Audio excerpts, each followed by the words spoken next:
Baie welkom by ons aanlyn diens. Jy is hier by Lewende Woord Parel ingeskakel. Ons is 'n Afrikaanse charismatiese gemeente. As jy nog nie was nie, kom kuier by ons. Ons is hier by 6 Meelstraat in die Parel, opgewonde om jou hier te sien. Dis my gebed dat die Here jou regtig seën. Seën deur die woord. My gebed dat jy 'n rema transformerende woord ontvang. Geniet die diens.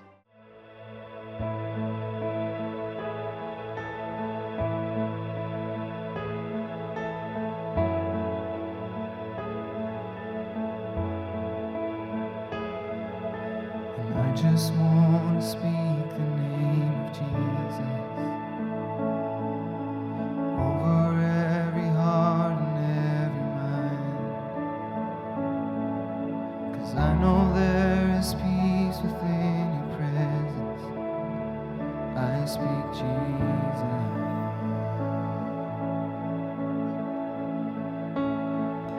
And I just want to speak the name of Jesus.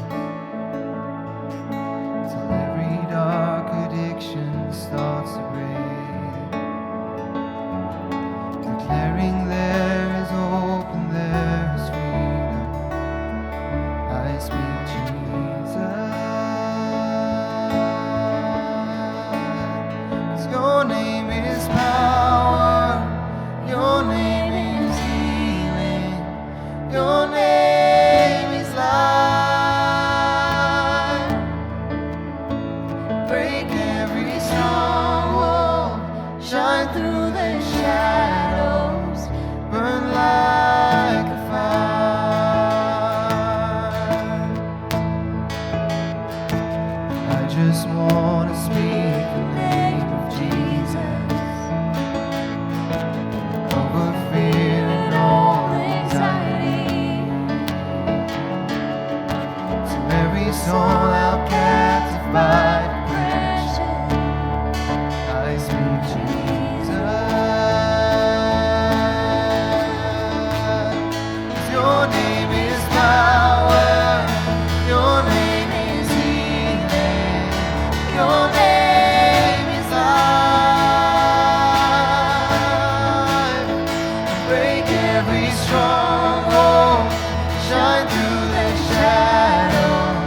Jesus in the darkness over every enemy.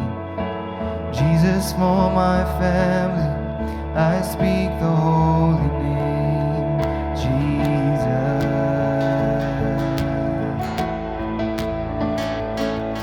Shout Jesus from the mountains, and Jesus in the streets, Jesus in the darkness over every enemy. Jesus for my family, I speak the holy name, Jesus.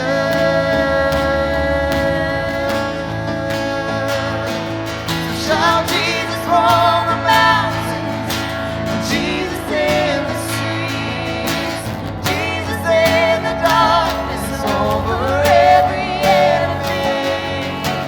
Jesus for my family, I speak the holy name, Jesus. Your name is power, your name is healing, your name is life. Break every stronghold, shine through the shadows, burn like a fire.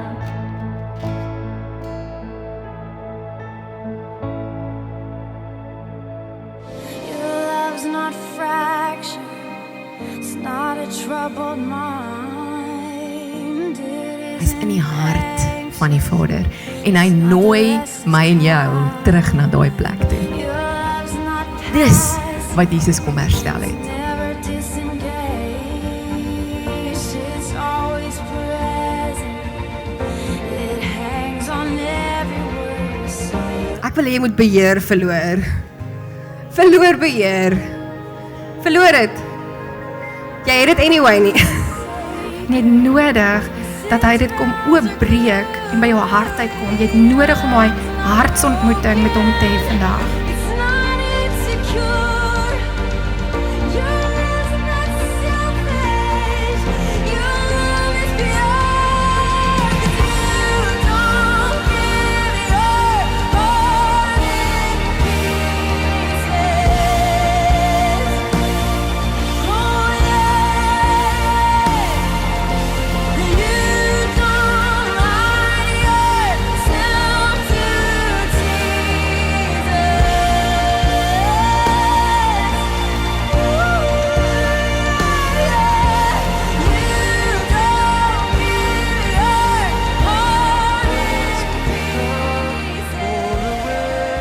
Of your presence, let us experience the glory of your goodness. Let us become more aware of your presence. Let us experience the glory of your goodness.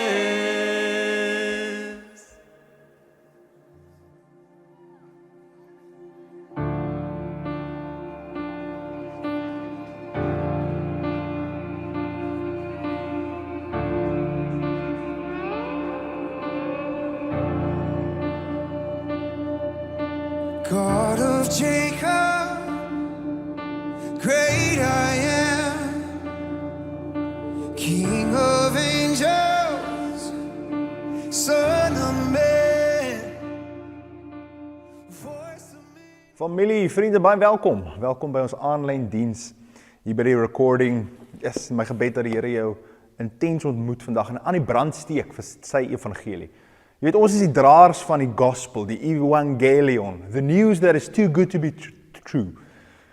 Die nuus wat te goed is om waar te wees. Ek dink so baie raak ons besig met die ratreis, met ons aspirasies, ons drome, dat ons vergeet van hierdie worthy Matteus 28 call, hierdie Matteus 28 call wat sê, gaan uit na alle mensegroepe, alle etniese groepe, die eindhoeke van die wêreld, gaan maak disippels, en doop hulle in naam van die Vader, Seun en Heilige Gees, gaan maak disippels. Jy het ontvang die evangelie wat gemeenskappe transformeer, wat die antieke wêreld op sy kop gedraai het, die evangelie kragtig en magtig om die siele van mense te red. Vandag is 'n evangelistiese preek. Ons almal het die call, die ministerie, die bediening van versoening ontvang. Ons almal het die evangelie ontvang en het die mandaat om uit te gaan en het die goeie nuus, die nuus wat te goed is om waar te wees, te gaan deel met ander. Dis nie 'n verdoemende nuusie, dis nie 'n turn or burn boodskap wat sê, luister, jy gaan hel toe nie, kom nie. Nee, die motivering hier agter, inteendeel as ons na die gospels kyk, word daar baie min oor die hel gepraat. Jesus praat by verre die meeste oor die hel, nie die apostels nie. Hulle praat altyd van die goedheid van die Here en hy wat ons red en die evangelie wat 'n goeie boodskap is. Jy het ontvang die evangelie om uit te dra na alle mensegroepe, na die gemeenskap waar jy bly, na jou werk, na jou vriende, na jou familie, het jy dit al gedoen. Jesus, dankie Here vir u woord, vir u weg wat u gebaan het.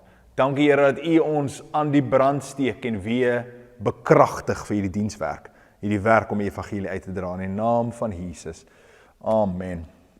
Amen. John Piper, ek weet nie wie van julle Desiring God volg nie, maar John Piper is 'n Calvinist, dis seker die enigste Calvinist waarna ek luister.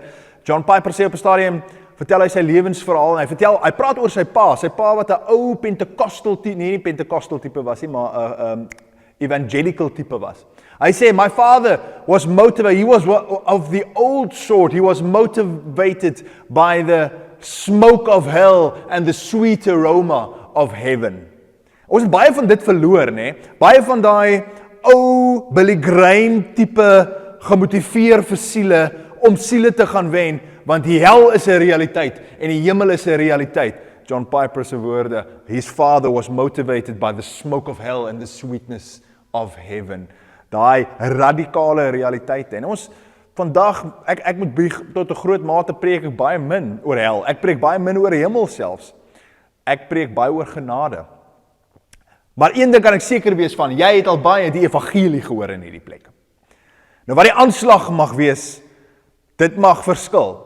Maar die evangelie word gepreek in hierdie plek en hy is die enigste weg en waarheid en bron van lewe. Hy sê op 'n stadium in Johannes, I am the way, the truth and the life. Ek alleen is die weg. Dis 'n eksklusiewe stelling hierdie. Hy sê daar's nie baie maniere om gered te word nie, daar's net een. Hierdie is nie 'n populêre boodskap nie. Die wêreld vandag wil glad nie dit hoor nie. Jy kan bome aanbid, jy kan in jouself glo, jy kan meditasie beoefen en jou chakras oopmaak en allerhande weird new age goed doen, maar moet net nie vir een oomblik sê, daar is net een waarheid nie. Jy mag nie dit sê nie. Jy kan nie sê waarheid is eksklusief nie. Jy kan nie sê Jesus is die enigste weg en waarheid nie. Nee, nooit, daar is baie weë. Van die antieke tyd, van die tyd van Nebukadneser was dit al so. Onthou jy die 3 seuns, Sarach, Meshach en Abednego, onthou jy die 3 manne? Nebukadneser bou 'n standbeeld en hulle moet hierdie standbeeld van goud aanbid, of hierdie pilaar van goud aanbid, en al die ander gode. En hierdie 3 sê nee, daar's net een God. Wat toelaatbaar was om baie gode te aanbid. Jy kan sommer self 'n beeld van jouself bou en jouself 'n God verklaar. Dis okay, maar jy mag nie vir 'n oomblik sê daar's net een God nie. Vandag is daai selfde anti-kris gees aktief in die gemeenskap, aktief in die moderne siege van mense. Jy kan nie vir 'n oomblik sê daar's net een weg nie. Dis onregverdig. As jy die probleem van dood en sonde verstaan, dan moet jy besef jou kondisie in jou menswees, in jou sondige kondisie, het jy 'n redder nodig. Alle ander gelowe sê, jy moet iets doen. Islam sê, jy moet die 5 pilare van Islam onderhou. Boeddhisme sê, jy moet self-enlightenment, nirvana bereik. Hindoeïsme sê, daar's dharma, daar's maniere van 3 dharma, ways of salvation. Maar, wat sê alle gelowe? Jy red jouself. Jy kan iets doen, jy kan 'n bietjie wiggle om jouself te red. Wat sê die waarheid? Die evangelie van Jesus Christus, die nuus wat die Here self vir ons gee, die belofte van redding, sê, jy kan nie. Maak saak wat jy doen nie, jy kon nog nooit nie.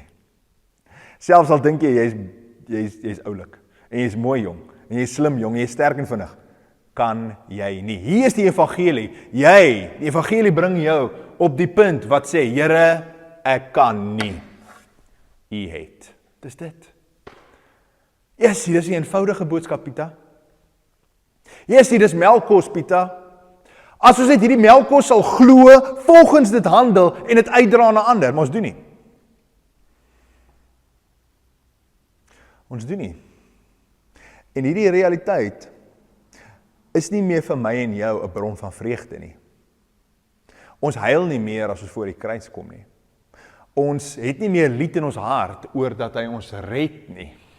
Dat ons in ewigheid in rus ingaan nie. Weet jy wat sê dit vir my? Ons harte het al verhard teenoor hierdie radikale waarheid. Hierdie is 'n radikale waarheid. Hierdie waarheid word ons te motiveer om hierdie einste ding te vat na die wêreld daar buite. Jesus, Here, steek in ons aan die brand 'n vuur, 'n dryf om hierdie goeie nuus uit te dra na hulle wat verlore gaan in die naam van Jesus. Jesus. Menslike godsdienst poog om homself te kwalifiseer. Genesis 3, nee, wat doen Adam en Eva eers? Hulle vat vyeblare na die sondeval om hulle self toe te maak. Van daai tyd af probeer mense hulle self red, hulle self toemaak, hulle self verbeter, hulle self kwalifiseer vir die hemel om terug te kom daar. Jy kan nie, hy het jou verniet kom haal. Hy het jou kom red. Al wat jy moet doen is jy moet op kies. Almal is nie gered nie, hoor.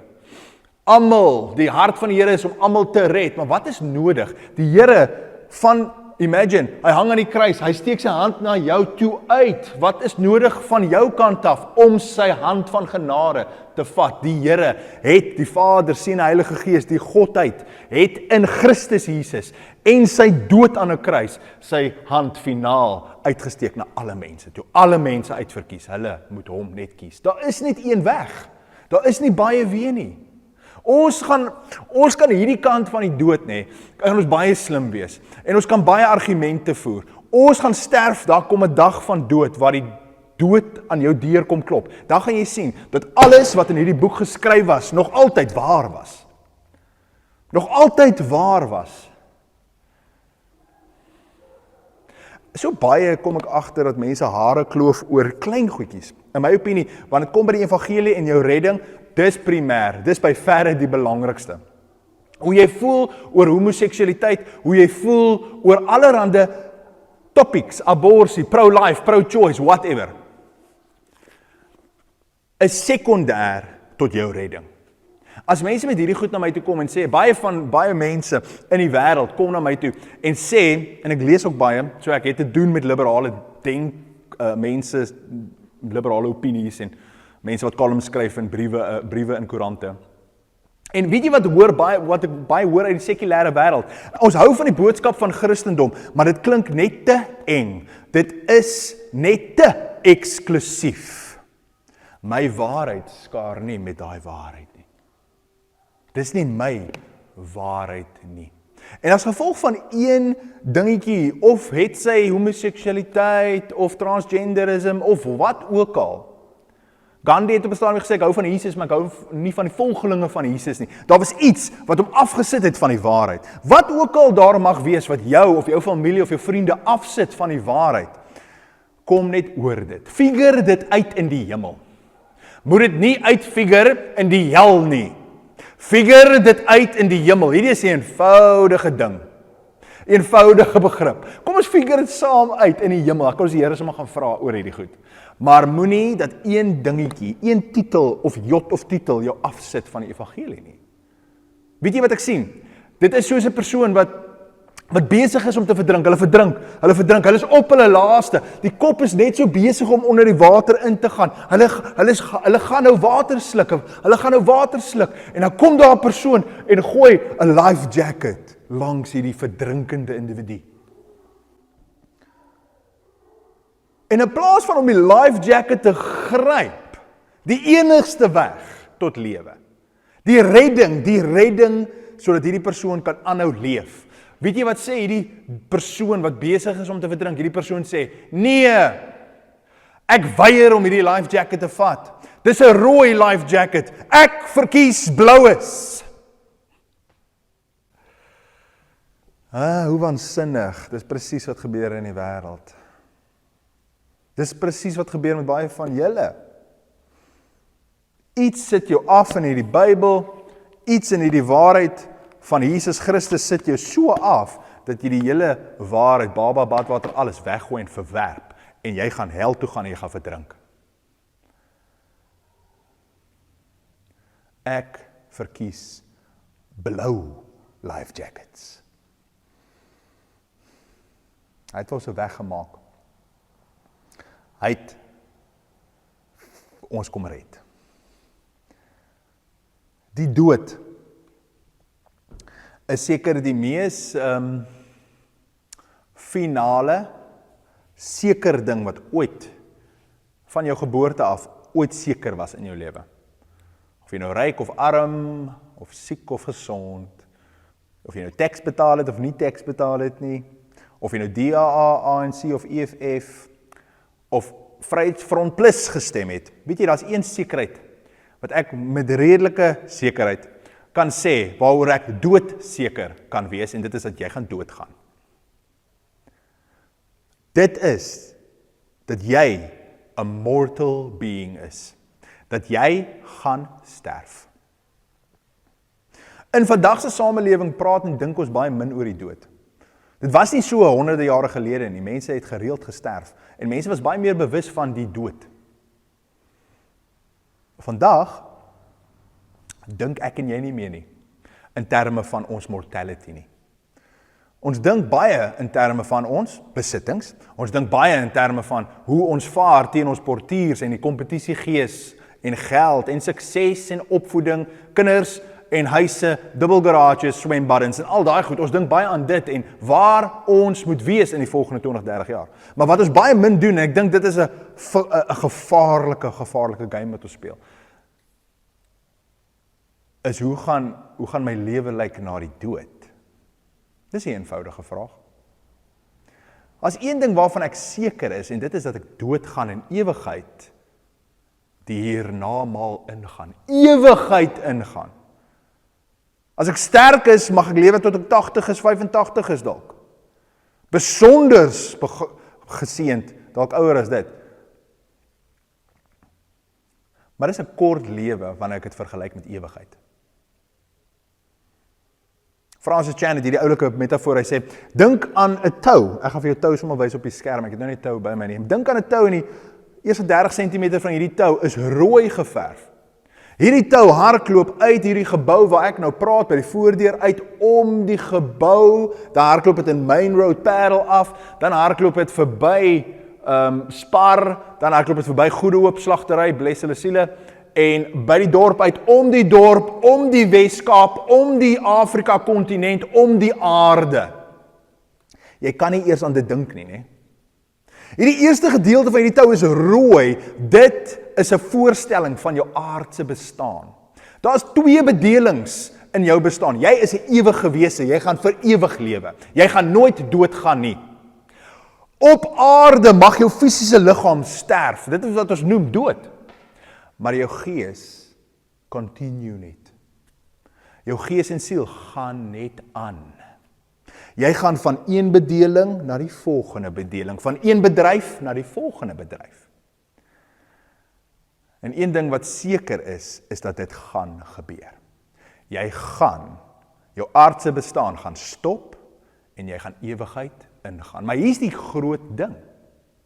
Hoe jy jou aardse bestaan leef, en 2, of jy hom kies of nie kies nie, bepaal waar jy ewigheid spandeer. Dit is eintlik 'n baie eenvoudige sommetjie hierdie. Daar's 'n teks, Jesus sê, what does it benefit a man if he gains the world, but he loses his soul? It benefits him nothing. Dis die retoriese vraag, dis die antwoord op hierdie retoriese vraag. Wat baat dit 'n persoon, 'n man, 'n vrou, om die hele wêreld te mag beerwe, maar sy siel of haar siel te verloor, dit baat hulle niks. Hulle lewe was sinneloos. Hulle gaan in die verderf wees vir ewig.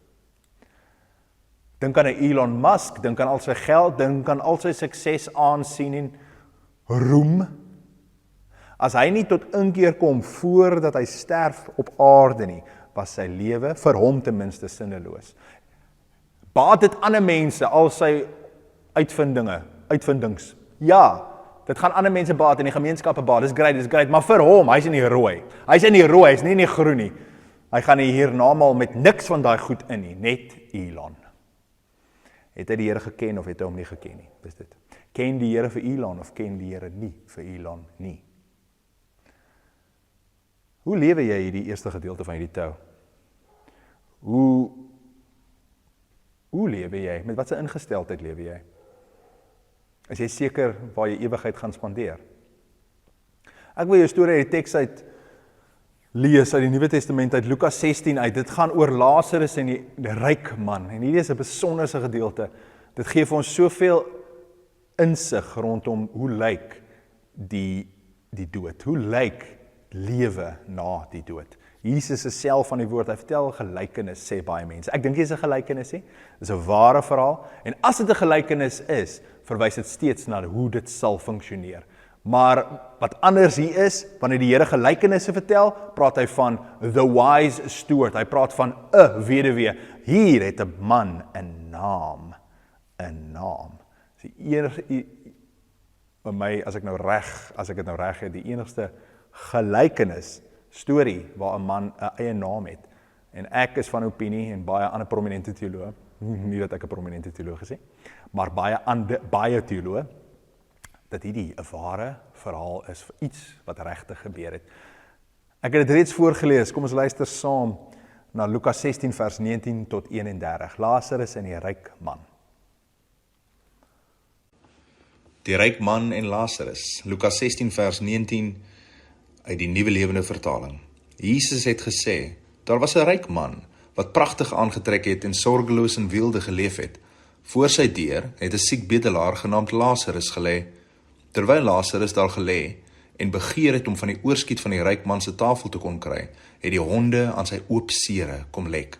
Uiteindelik is die bedelaar dood en hy is deur die engele weggedra om by Abraham te wees. Die ryk man het ook gesterf en is begrawe. Hy het sy oë in die doderyk oopgemaak en terwyl hy gefolter word, het hy Lazarus in die verte by Abraham gesien. Die ryk man het geroep, Vader Abraham, ontferm u oor my.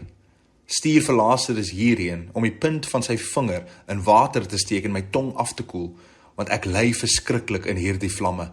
Maar Abraham het vir hom gesê, kind, onthou gedurende jou leeftyd het jy alles gehad wat jy wou hê, en Lazarus niks, maar nou is hy hier en word vertroos en jy word gepynig. En buitendien is daar 'n groot kloof wat ons skei. Enige een wat van hier na julle wil oorgaan word op die rand gestuit en niemand van daar af kan na ons toe oorkom nie.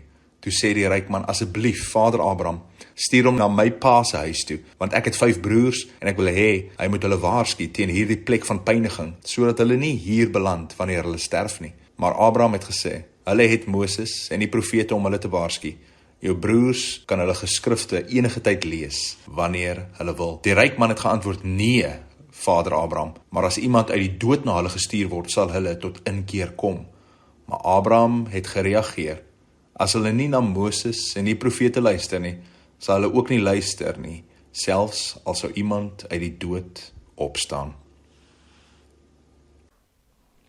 Weet jy, hoe intens moet daai laaste oomblikke, daai eerste oomblikke, nie laaste oomblikke, daai eerste oomblikke na die dood nie wees nie.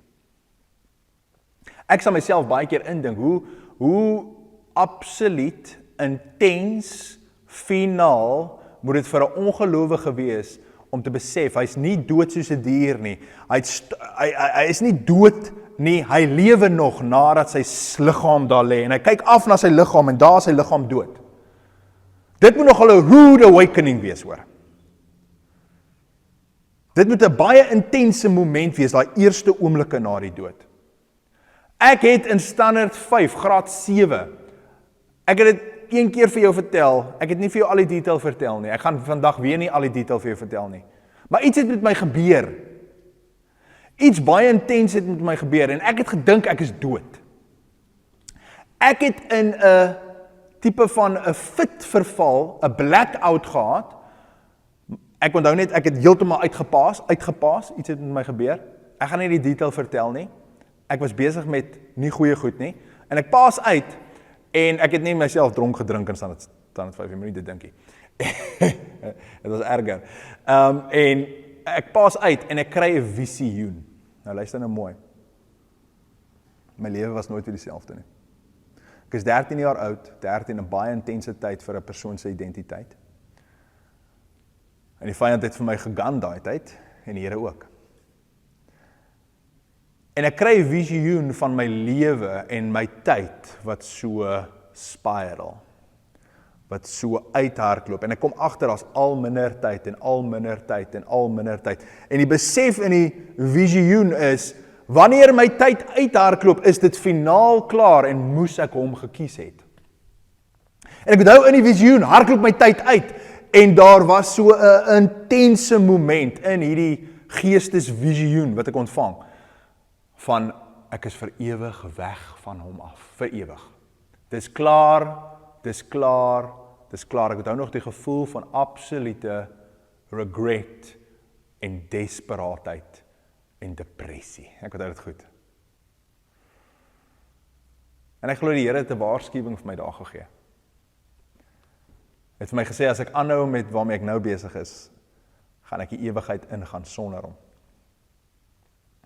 Ek het wakker geraak daar, wonder bo wonder, nie my kop, ek het regop gestaan, toe ek geblackout het, toe lê ek op die vloer, ek kon net sowel my kop opgekap het teen die muur daar, ek kon uitgebloei het daar was tuinimplemente daar was 'n grassnyer, my pa se tools het daar gestaan in die garage, in die kamertjie agter die garage, en ek kon baie maklik my kop, ek onthou, maar ek het waar ek gelê het, was langs so 'n ou bad, en daar was skere en goeters daar, ek kon maklik my kop net oopgekap het daar en doodgegaan het daar. En ek het 'n rude awakening daai dag. En ek het vermoed as ek gesterf het daar, het ek ewigheid sonder hom ingegaan. Dit het goed 'n bietjie in perspektief vir my gesit vir 13-jarige ouwe Pieter. Ek sal nooit daai belewenis vergeet nie. It puts things into perspective. Ek het 'n bekende prediker vertel een keer 'n storie oor 'n vrou wat hy counsel, dis haar 3de huwelik. Sy staan vir die 3de keer op skei en sy huil by die prediker. Sy sê, ek gaan nou vir 'n 3de keer skei, ek kan nie meer nie. Ek gaan myself doodmaak, ek kan nie meer dit doen nie. Bid asseblief vir my huwelik. En die prediker Andrew Wommack, hy vra 'n baie belangrike vraag. Hy vra vir die vrou, is jy gered? Het jy Jesus al aanvaar as jou redder en saligmaker? En sy sê, nee, ek worry nie oor dit nie. Ek wil hê jy moet bid vir my huwelik. Nee, ek worry nie oor dit nie. Sy is so eng, denkend, sy het so een manier van dink, sy het nie 'n saak met die ewigheid nie, sy wil net haar huwelik red. En hy sê toe, luister, hoe sal jy voel na 4000 jaar in die hel? Sal jy nog omgee oor hierdie huwelik? Jy sal nie eens die man se naam onthou nie. En hy sê, dis asof hy 'n glas water in haar gesig gegooi het, toe sy dit besef.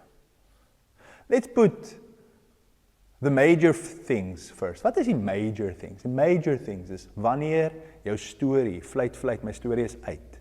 Wanneer jou einde kom, gaan jy in hom wees en gaan hy jou ken. Alles is sekondêr tot hierdie boodskap. Alles is sekondêr tot die kruis en dat hy jou red. Alles is sekondêr. Alles. Hoe intens moes dit vir daai ryk man gewees het, toe hy sien, dat Lazarus, die siek bedelaar buite sy hekke, die man wat geen aansien gehad het nie, die man wat moes skree, melaats, as enigiemand naby hom gekom het. Die man wat honde aangelek het, die vieslike, vuil, arm bedelaar. Hy het nooit veel moeite met hierdie man gedoen nie. Het was duidelik dat hierdie man swaar gekry het vanweë sy sonde. Maar dit het goed met die ryk man gegaan, het goed met hom gegaan. Hoekom? Want die Here het hom so geseën. Toe hy sterf en hy sien, wie is in die hemel? Wie is in Abrams bosom? Wie is daar by Abraham? Wie is by vader Abraham? Lazarus, die siek, stink, bedelaar. Wat Jesus vir ons gee hier is, hy gee vir ons 2 tonele. Het jy al 'n konsert bygewoon waar daar so 'n gordyn toegetrek word, en wanneer dit weer oopgetrek word, dan lyk die stage anderste, die backdrop is anderste, en die seentjie wat nou net 'n hondjie was, is nou 'n boom. Het jy al dit gesien? Het jy al so 'n konsert, jy was dalk in so 'n konsert? Wat ons hier sien, is 'n baie intense real representation van die 2 bedrywe. Die bedryf op aarde, die bedeling van die aardse bestaan, en die bedeling van die hiernamaal. Lazarus het seer, hy 10 teen melaats. Hy woon 10 teen 1 op die ashoop van die ryk man. Buite die hek, mag nie naby mense kom nie, verstoot deur die gemeenskap. Hy het net hierdie honde gehad wat aan sy etterwonde gelek het. Toe hy sterf, toe word hy begrawe. Nee, die teks sê net niks oor 'n begrafnis nie. Maar hier is wat die teks sê, toe kom die engele en kom dra hom weg. Nie omdat hy swaar is nie, ereposisie, om hom te herstel, om hom te neem na sy ereposisie by Abraham se sy. Toe die ryk man sterf, toe kry hy 'n extravagant begrafnis. Almal sê edele woorde, daar word gesê dat hy 'n ryk mans begrafnis gekry het. Maar waar bevind hy homself? Hy bevind homself vir ewig in die hel of in die graf, verwyderd van die Here. Verwyderd van Abraham en verwyderd van Lazarus. Daai man wat hy nooit naby wou kom nie. Hoe goed, hoe soet sal dit nie wees om nou na hom toe te gaan nie. Hy smeek vir Abraham. Abraham, stuur tog vir Lazarus waartoe? Na my toe. Hierdie man wat ek ver van my af wou gehad het vir ewig. Nou ver van hom af. En hy smag en hy vra, bring hom net na my nou toe.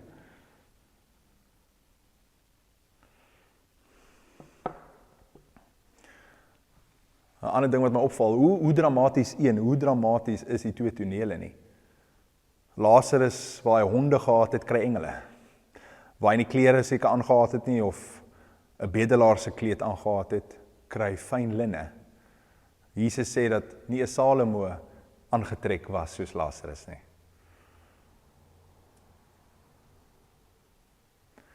En die ryk man met sy fyn linne is in die vuur. En sy geld is nie meer daar nie. Finaal is hy weg van die Here. Finaal in 'n toestand van smart. Finaal verwyderd. En die tweede toneel is so dramaties anders. En ek en jy, die Here wil ons iets intens hier leer.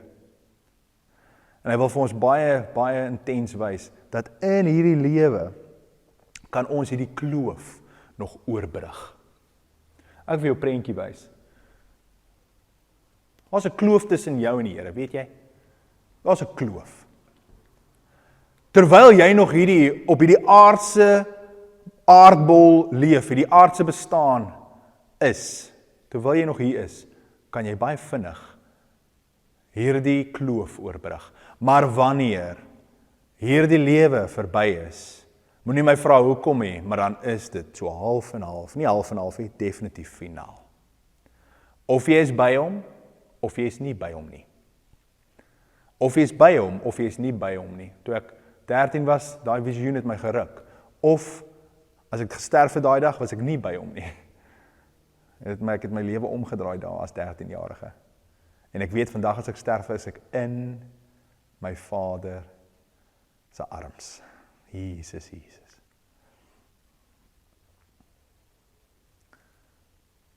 Hoekom gaan Lazarus hemel toe?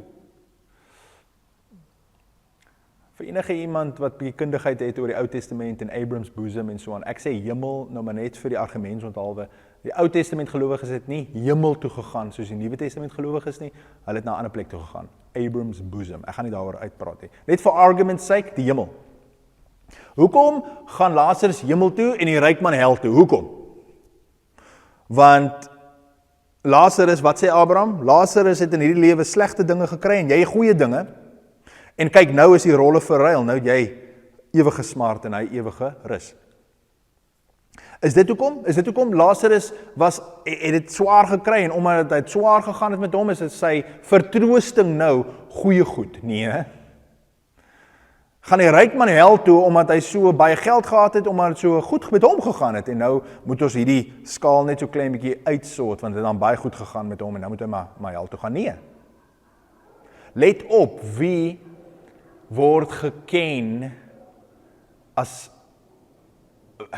inteendeel, ja, maar laat ek dit beter stel, wie het 'n naam in hierdie verhaal, in hierdie ware verhaal?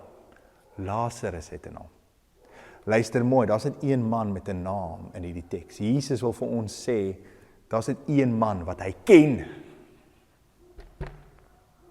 Daar's net een man wat hy ken, en wat hom geken het, en toe die dood kom, toe is hy geken deur die Here, en die Here het hom gered. Die ryk man, hy het nie die Here geken nie.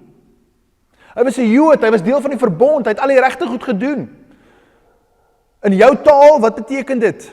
Hy was 'n Christen, hy het kerk toe gegaan, man. Hy het nagmaal geneem, hy het na Pieter se preke geluister.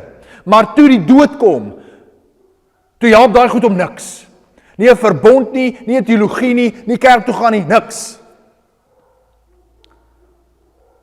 Wat is die belangrikste vraag ooit, wat jy ooit sal moet antwoord?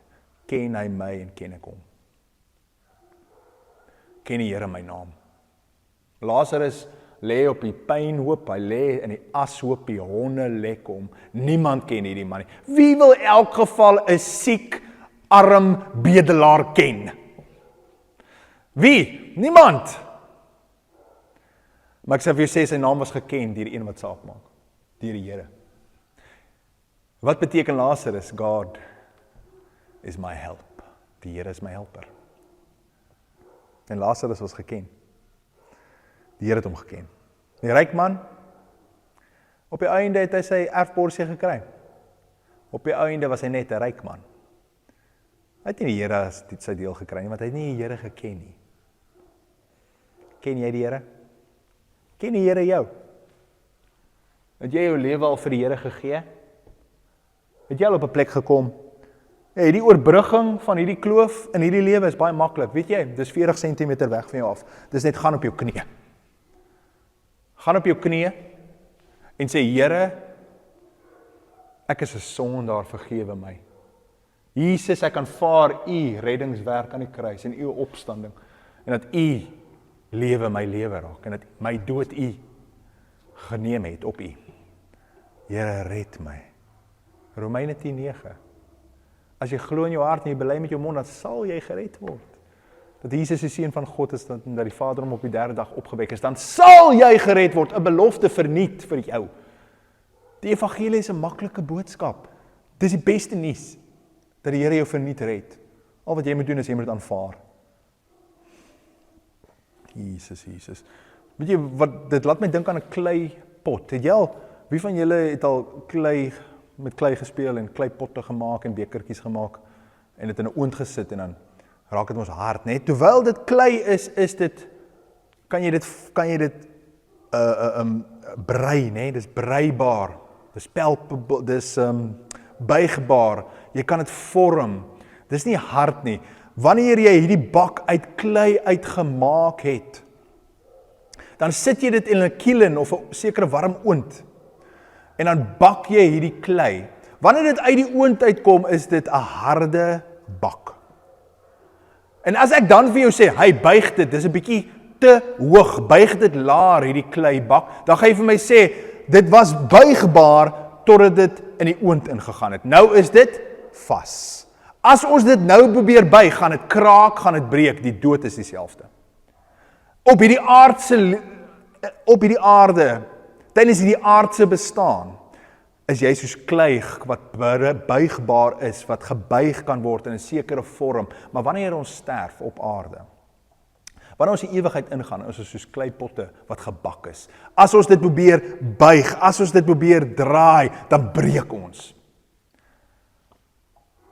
Hoe gaan jy die oond in? Hoe gaan jy die ewigheid in?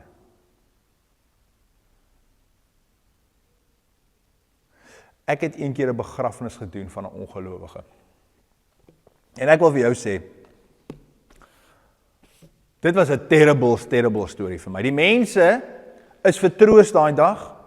Die mense is hier weg en hulle het hulle eierbroodjies gaan eet en dit was goed. Maar ek onthou, sit ek hier voor leeg en ek voel leeg en ek voel soos 'n skurk. Want ek moes stalkies en stories vertel, humanistiese verhale van hoe oulik die persoon was. En ek het geweet, in ewigheid is hy in die hel en is hy weg van die Here.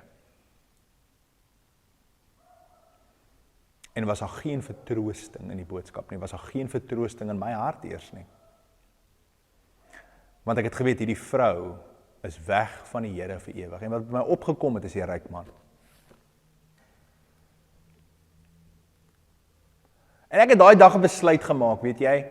Ek het vir myself gesê, en ek sê dit vandag vir jou, ek weier om 'n persoon te begrawe wat nie 'n gelowige was nie. En as ek dit doen, gaan ek die waarheid praat. Dan gaan ek in daai preek, in daai begrafnis gaan ek sê, mag hierdie vir jou 'n waarskuwing dan wees. Hierdie persoon is in die hel. Maak seker jou saak met die Here is reg. Maar ek gaan nie, ek weier, die Here is my getuie, ek weier om te jok en stalkies te vertel en stories te vertel om mense se harte te vertroos sodat julle kan beter voel dat hierdie persoon nie Jesus Christus gekies het toe sy nog klei was nie. Maar nou dat sy gebak is, nou dat dit finaal is, nou is ons hartseer.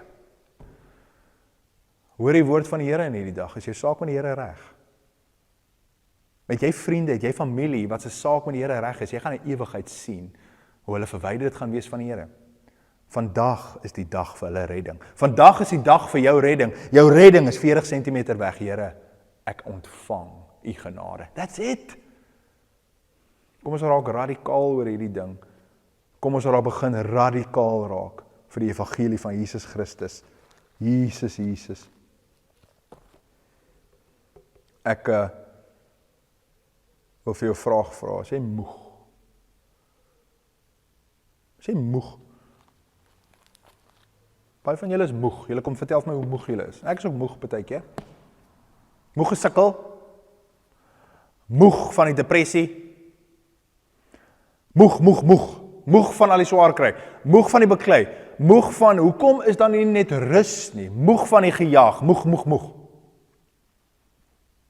Ek wil vandag vir jou sê dat daar finale rus eers kom by Jesus. Daar kom finale rus eers wanneer ons na hom toe gaan. So vir al die gejaag en vir al die beklei en vir al die moeg wees op hierdie aarde, maak seker hierdie ding is in plek, dat jy rus ingaan. Jy weet, ek loop hier in die begrafplaas en dan lees ek hierdie mooi geskrewe goed op die grafstene, rus in vrede, rus sag, in liefdevolle herinnering. En ek dink by myself, terwyl ek deur hierdie grafstene loop, hoeveel van hierdie mense is geken deur die Here en is vandag in rus. Wat 'n terrible ding sal dit nie wees, dat jy jou hele lewe lank jouself afsloof, verander, jy beklei, deur al die lyding en worsteling gaan, en dan agterkom jy het hom nooit gekies nie. Dis 'n eenvoudige boodskap hierdie. Het jy hom al gekies, is jy seker waar jy ewigheid gaan spandeer. En as jy is jy seker van jou familie, is jy seker van jou vriende. Daar hang 2 diewe langs Jesus aan 'n kruis.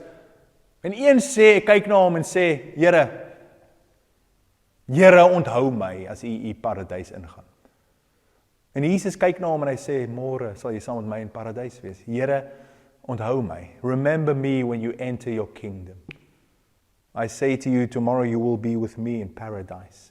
Wat het hierdie man aan die kruis, hierdie dief, wat het hy gedoen om 'n redding te verdien? Niks. So baie hoor ek het nog nie my hart vir die Here gegee nie, ek het nog nie bekeer nie, want ek het nog te veel issues, ek het nog te veel sonde. Wat wil jy doen? Wil jy jouself verbeter vir genade? Genade is juis vir mense wat verlore is, mense wat hulle self nie kan red nie. Hier is die evangelie, jy kan jouself nie red nie, maak nie saak hoe hard jy probeer nie, maak nie saak hoeveel laksseep jy kry en jouself skoon was nie, jy kan dit nie maak nie, jy's in jou kas, klaar. PL se evangelie, 101. Hy red jou verniet. Hy red jou want hy is goed en hy wil jou by hom hê en hy maak jou skoon. Het die dief van die kruis verdien? Nee. Is hy gedoop? Nee. Hy het niks gedoen nie, niks. Hy het net na Jesus gekyk en daai genade ontvang. Familie, die Here in hierdie tyd rig jou op met sy evangelie. Jy weet, ek loop hier buite rond nou die dag en die man wat in ons tuin werk, ek vra vir hom, het jy al jou hart vir die Here gegee? Hy sê vir my, nee. Ek ken hom al 12 maande. Ek het nog nie een keer daai vraag vir hom gevra nie. En die gedagte kom by my op, as hy gesterf het, en hy's hier in hierdie kerk, en hy's hier om my, en ek het nog nie een keer vir hom dit gevra nie. Here, maak weer in my wakker, 'n desperaatheid vir die evangelie en om dit uit te dra. Ek wil afsluit met 'n storie oor Enver Baker Effendi. Jy ken hom nie, hy's van Woester. Sy pa was 'n moslim, en hy was 'n moslim 'n groot gedeelte van sy lewe. Enver Baker Effendi. Jy kan gaan kyk, Baker Effendi is 'n moslim van. Sy agteroupa was 'n prominente moslim in die Kaap. 'n Imam, dink ek. 'n vriend van my pa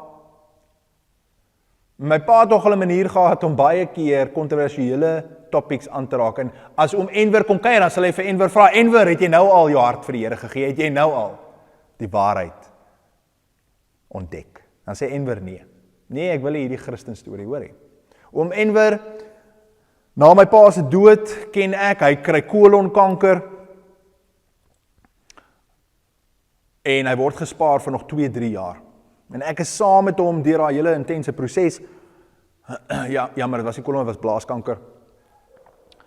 En ek onthou, die laaste tyd, toe hy hierdie geveg teen kanker besig is om te verloor, die laaste 2 weke word hy opgeneem in die hospice. As 'n persoon hospice toe gaan, dan is dit palliative care, nee, dis waar hulle sterf. Is dit palliative? Ek weet nie wat die Afrikaans is nie. En hy die dringendheid by my raak al groter, dat hierdie oom nie gered is nie. Dat hy nooit die waarheid aanvaar het nie. Nie sy kinders het dit vir hom gegee nie sy vrou nie, of ten minste as hulle dit vir hom gegee het, het hy dit nooit gevat nie. En ek gaan na hom toe 'n paar keer in die hospice, en ek is maar besig, jy moet maar tyd afknyp, as jy altyd tyd, ja, ga jy maar na ure. En dan dink jy by jouself, ag man, jy het mos nou genoeg gedoen. En die oom is in elk geval in en uit sy bewussyn, en wanneer jy daar is, hy's nou al so siek, en so naby aan die dood, dat hy nie meer mense herken nie, en hy in 'n koma verval elke nou en dan. Of ten minste sy bewussyn verloor, is nog nie 'n koma nie. En die paar keer wat ek hom gaan besoek het, ken hy my nie, miskien nie is bewus van my nie. Die een dag, die laaste keer wat ek daar kom, bid ek, en ek sê, Here, hier gaan ek nou. Maak hom ontvanklik vir die evangelie. En op daai dag sit ek langs sy bed, nee. En die hele tyd in my hart is hy die lied, What can wash away my sin? Nothing but the blood of Jesus. En ek begin vir oom Enver Baker Effendi die evangelie weer vertel, soos al baie keer. Maar hierdie dag luister hy aandagtig, en hy is nie besig om te slaap nie.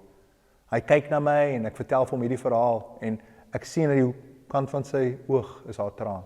En hy sê, Pieter, ek mis so jou pa. Ek mis hom so. En ek kyk vir hom en ek sê, ek mis hom ook. Maar oom gaan hom amper sien. Oom gaan hom sien, as om hierdie waarheid snap, en Jesus aanvaar as die redder. En op daai dag kan ek verklaar, die Here is my getuie, het daai man die Here aanvaar, as sy redder en saligmaker. Ek het vir hom die evangelie gedeel, op my gebroke manier. Het hy bely met sy mond en geglo in sy hart, dat Jesus hom red finaal. En 4 dae later, toe hy sterf, toe kan ek voor mense staan by 'n begrafnis, en ek kon hulle gerusstel, dat Enver in ewigheid rus ingegaan het. Dis soos die dief aan die kruis. Ek sal hierdie storie van Enver Baker Effendi nooit vergeet nie. Maar die nagging vraag bly by my, wat van as ek daai dag vuur aangesteek het en nie hospice toe gegaan het nie? Hoeveel mense moet ek in hierdie dag vir die naam van Jesus en die evangelie encounter? Here, maak ons sensitief vir al die Baker effendies in ons lewens. Maak ons sensitief waar daar mense is wat u nog nie ken nie. Maak ons sensitief en steek ons aan die brand vir u evangelie en om dit uit te dra aan ander.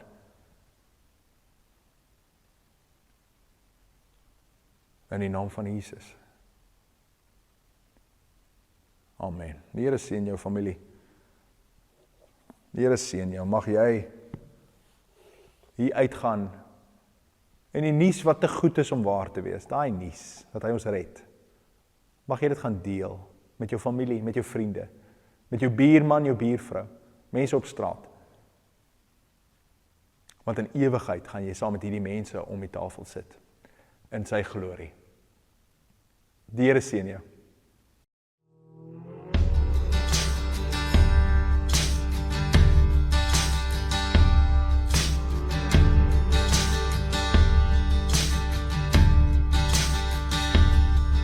On Jordan's stormy banks I stand and cast a wishful eye to Canaan's fair and happy land, where my possessions lie.